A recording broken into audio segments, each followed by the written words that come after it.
رحلة تطوي الدروب بين المدائن والشعوب بحضرة الذكر الحكيم وحدنا رب القلوب.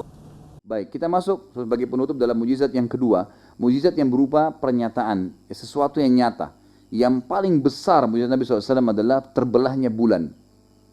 Ini kejadian yang spektakuler sekali, besar sekali, dan nanti insya Allah Anda bisa kembali ke rumah kalau lagi iseng buka YouTube, gitu kan, coba ketik foto bulan terbelah, gitu. Nanti akan ada fotonya itu. Jadi ada terbukti secara ilmiah, bulan itu sekarang ilmuwan kaget menemukan di tengah bulan ada garis lurus keliling bulan itu, dan itu secara ilmiah terbukti pernah retak dan terbelah, gitu. Tapi mereka tidak tahu kapan terjadi. Kita sebagai umat Islam ada, dan itu mujizat Nabi SAW yang paling besar kata ulama, yang disaksikan dengan mata kepala. Sampai Allah turunkan surah Al-Qamar namanya, surah bulan, surah nomor urutan 54 ayat 1 sampai ayat 3, yang bunyinya begini. A'udzubillahi minasyaitonirrajim. Iqtarabatis sa'atu wa insyaqqal qamar.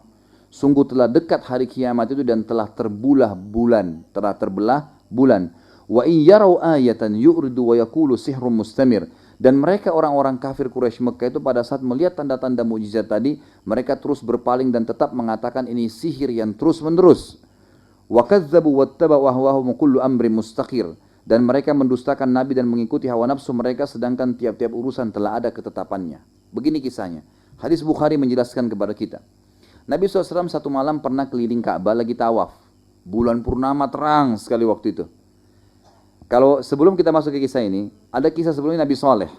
Nabi Saleh alaihissalam pernah di padang pasir berdakwah di kaumnya, banyak masuk Islam. Banyak beriman gitu kepada beliau. Ada tokoh-tokoh, seperti kalau di zaman Nabi SAW, tokoh Quraisy ya, orang-orang kafirnya, penasaran, tidak mau orang beriman. Lalu dia bilang begini, wahai Saleh, apa kau mau kami semua beriman? Kata Nabi Saleh, tentu saja. Mereka ingin, sebenarnya bukan tujuannya mau beriman, tapi ingin mempermalukan Nabi Saleh dan memberhentikan dakwah. Waktu itu di padang pasir ada gunung batu besar. Mereka bilang apa? Wahai Saleh, keluarkan dari gunung batu itu unta betina. Jadi bukan minta debu, air, enggak. Unta betina dari gunung batu, bagaimana itu? Enggak mungkin kan, mustahil. Tujuannya memang untuk mempermalukan Nabi Saleh. Lalu apa kata Nabi SAW? Mereka kaget. Nabi SAW mengatakan, apakah kalau saya minta kepada Allah, apa yang kalian minta keluar dari gunung batu itu unta betina, kalian akan beriman? Pertama mereka bilang begini, unta betina tidak cukup Saleh. Tambah lagi, unta betina itu bisa memberikan susu satu negeri ini. Semua dapat susu dari unta satu ekor. Nabi SAW bilang, apakah kalau saya minta kepada Allah keluar dari unta betina dari gunung batu itu dan memang bisa memberikan susu kalian akan beriman? Mereka spontan bilang, kalau bisa kau lakukan kami beriman. Tidak mungkin, mustahil di mata mereka gitu kan. Lalu Nabi SAW berdoa, tiba-tiba gunung itu retak, keluar unta betina. Dan dalam riwayat Bukhari dikatakan, unta betina itu subhanallah, setiap hari ya kaumnya Nabi SAW ini cuma taruh nampan depan rumahnya, datang untanya tidak pakai diperah, ngisi sendiri susunya. Loh iya, jadi begitu mujizat. Makanya kan mujizat Nabi SAW adalah unta kan. Fa'akarun naqa, lalu mereka membunuh unta itu karena tujuannya bukan mencari mujizat kan, mereka malah tambah sakit hati karena ternyata buktinya benar gitu. Makin banyak orang beriman. Yang terjadi sama di zaman Nabi SAW. Nabi SAW lagi tawaf malam hari, bulan lagi terang.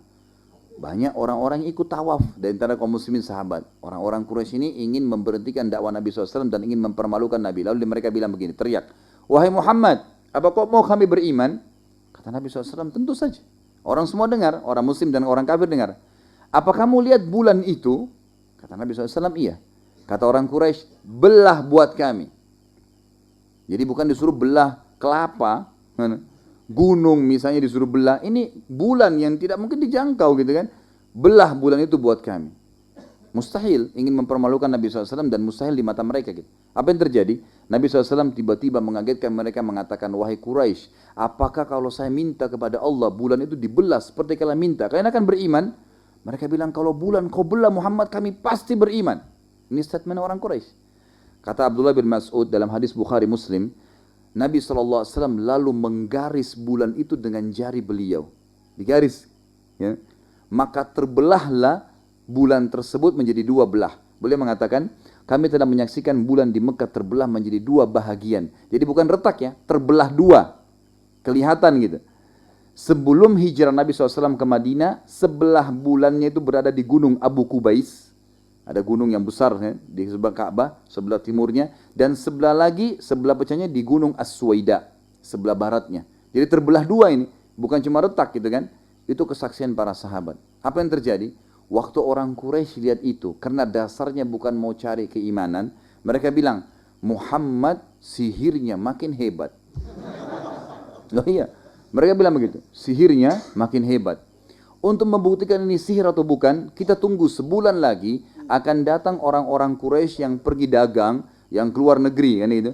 Sebulan lagi akan datang, ada tanggal atau hari-hari mereka datang di bulan tertentu gitu. Mereka akan datang tanyakan, kalau mereka juga lihat berarti betul. Tapi kalau cuma masyarakat Mekah lihat berarti sihir. Baik, sebulan kemudian orang yang beriman, orang yang kafir nunggu di sebuah pintu namanya pintu Bani Syaibah. Di Mekah dulu ada pintu gerbang namanya Bani Syaibah. Di situ nunggu. Semua orang nunggu. Semua orang yang datang ditanya, apakah kalian pernah lihat terjadi sesuatu pada bulan? Mereka semua bilang iya. Pada hari ini terjadi, bulan pernah terbelah, kami juga tidak tahu kenapa. Semua mengaku itu. Quraisy bilang apa? Apakah beriman? Tidak. Mereka bilang, sihirnya Muhammad menguasai dunia. Jadi nolak, memang tidak mau beriman. Nah ini bahaya ya. Jadi jangan sampai ada di antara kita yang hadir ini, sudah ayat-ayatnya Allah banyak, masih tetap saja kufur gitu kan.